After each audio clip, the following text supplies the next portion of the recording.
It's up to you to prove, beyond a reasonable doubt, that the Oort cloud and other sources don't exist. Now think about what he's saying there. He's saying, if I want to use the comet argument as evidence the solar system is young, I have to prove the Oort cloud doesn't exist. Well, you tell me, how could you prove the non-existence of anything? Why doesn't he prove the non-existence of God? You can't prove the non-existence of anything.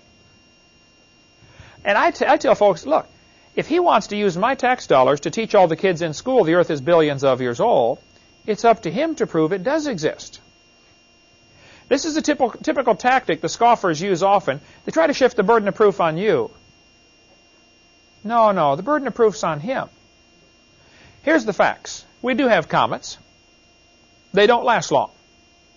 10,000 years seems to be a reasonable estimate for the maximum life expectancy of a short-period comet. We still have short-period comets. We know they don't last long. They certainly don't last forever. You can't just keep losing material. And the Bible teaches the earth is 6,000 years old. Now that all fits together just fine. So he's got the problem, not me. You will find, Eric, if you listen carefully when they make statements, when they ask you questions, the solution is in their question, the way they're asking it. Like, don't you believe in evolution? What do you mean by evolution? Well, things change. Well, yeah, things change. Are the changes ever positive? Does the change ever add more genetic information? Never seen that. Does the change ever change it to a different kind of animal? We'll get into more of that later, of how they, when I got a debate tomorrow night, Saturday night in wherever I'm going, Wisconsin. And if you listen to what they're saying carefully, you can pick out, after a little experience doing this, you can pick out exactly what to respond to them. But this guy is saying, it's our job to prove the Oort cloud doesn't exist. This, of course, is ridiculous. This wouldn't hold up 2 seconds in a court of law. Some freshman lawyer would pick that one apart. Yes, sir. If you think the Earth is 6,000 years old, now how old do you think the universe is? Same age? I think the whole universe is 6,000 years. Everything's 6,000. Because Exodus 20 in the Ten Commandments, God wrote on a rock with his own finger and said, in 6 days the Lord made heaven and earth, the sea, and all that in them is. Well, if you made it all in 6 days, that would include everything. Heaven, earth, everything. Made in 6 days. So, from Scripture, it's very certain that everything was made at the same time. There's no question there. Also, when we look at the evidence from space that we observe, there's no reason to say it's more than 6,000 years old. No reason to say it's billions of years old. The comets don't say that. The star galaxies don't say that. They just all indicate, look, a few thousand years is all we need. Psalm chapter 19. The heavens, notice it's plural. We'll get into that later. Why is it plural? There is more than one heaven. There are 3 heavens mentioned in the Bible. The heavens declare the glory of God, and the firmament showeth his handiwork. The psalmist said, when I consider thy heavens, not if. Now we've got a real problem in this generation because we've got a lot of kids that don't take time to consider the heavens. I tell them, you ought to shut off the TV, shut off the VCR once in a while, and go out and consider the heavens. I remember as a kid, we used to lay out in the yard and look at the clouds and try to see designs in the clouds, Who can see the ships or whatever, And my dad would teach us and Mom would teach us the different kinds of clouds. And what does this mean? When you see the cirrus clouds, that means there's probably going to be a front coming through. Probably in a few days you'll have a rain. And you can actually, and Jesus talked about the Pharisees, how they were able to discern the face of the sky. When it's red and lowering, you have a certain kind of weather. But we need to really take time to consider the heavens. He said, when I consider thy heavens.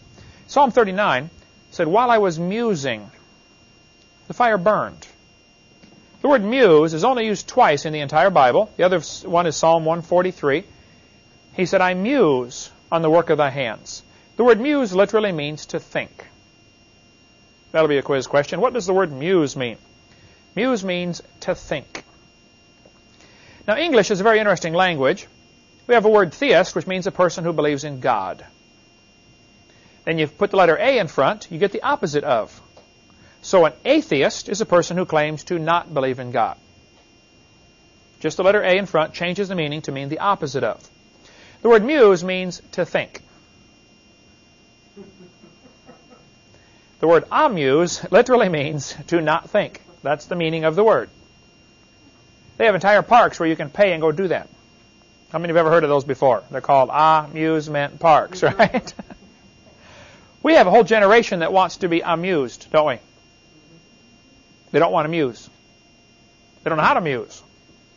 They only know how to be amused.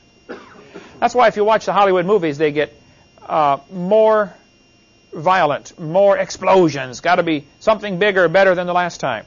Just like drugs, a person takes drugs or alcohol or anything like that. They want to get this thrill. Well, after a while, it takes more to get the same thrill. The person who drank 4 beers and got drunk, now he's got to drink 6, and then he's got to drink 10, and pretty soon he's got to drink whiskey, and pretty soon nothing works. And the same with a person who chases thrills all their life. The thrill seekers, they're always looking for something bigger or better. They're being amused. They don't take time to muse. Just go outside and lay on the roof and look at the stars. We used to do that as kids. We'd go campouts, Just go look at the stars for a while. I remember up in Colorado one time. We're up in the mountains. We laid out 3 o'clock in the morning. I woke up for some reason, couldn't sleep. I went out, laid on the picnic table, and saw 300 shooting stars in 1 hour. I still remember that, 40 years later. It was awesome. Remember laying in Grandpa's driveway in the backyard in the middle of Arkansas, and seeing the shooting stars going all over the place, scores of them.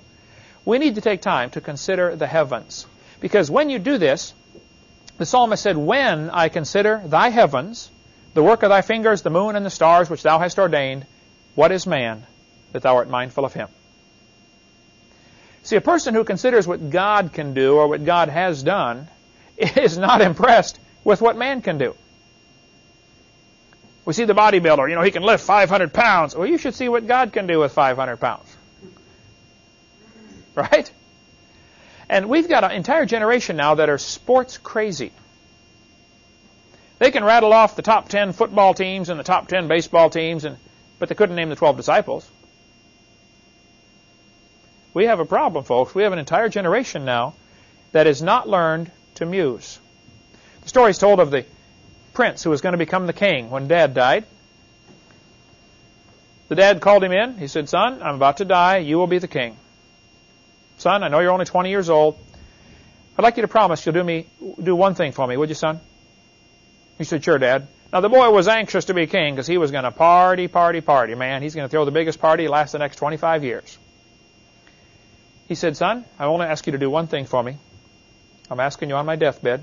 He said, Father, whatever you say, I promise I'll do it. He said, son, I want you to take the first 30 minutes of every day and do nothing but think. He said, that's all you want? He said, yep, that's all I want. First 30 minutes, no entertainment, just think. He said, okay, Dad, no problem. Well, the first day he thought about all the parties he was going to throw and all the stuff he was going to do, and he had a day all planned out, and he ran off into the day 30 minutes later. After several days, though, it started getting to him. He sat there thinking, where's this lifestyle going to lead me? If I keep this up, where am I going to be in 5 years? What kind of a king am I anyway? What kind of example is this for my people? And after about a week, he finally got his life straightened out. And we've got an awful lot of kids that don't ever take time to think about where they're going. They're so busy being amused, they don't take time to muse. Since television came into prominence in America, it's gotten much worse.